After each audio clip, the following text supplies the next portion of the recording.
আজকে যে বিজেপি বড় বড় কথা বলছে আর বাংলার বদনাম করছে, আর বলছে বাংলা থেকে মমতা ব্যানার্জিকে হাঁটাও। আমি বলি, মমতা ব্যানার্জি যতদিন বেঁচে থাকবে বাংলায় থাকবে, তোদের কারো ক্ষমতা নেই মমতা ব্যানার্জির একটা চুলো স্পর্শ করা। কিন্তু তোমরা, একটা ছোট্টবেলায় পড়েছিলাম আলী বাবা তার 40 চোর।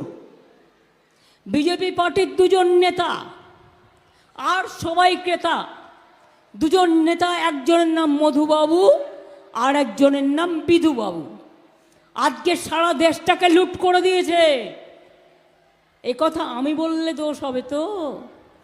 যখন অর্থমন্ত্রীর স্বামী দাঁড়িয়ে বলেন যে দেশ লুট হয়ে গেল, দেশে আর কোনোদিনও নির্বাচন হবে না, এই মোদি যদি আসে একে হাঁটান, দেশ থেকে বাঁচান, যদি বাঁচতে চান ইমিডিয়েট হাঁটান।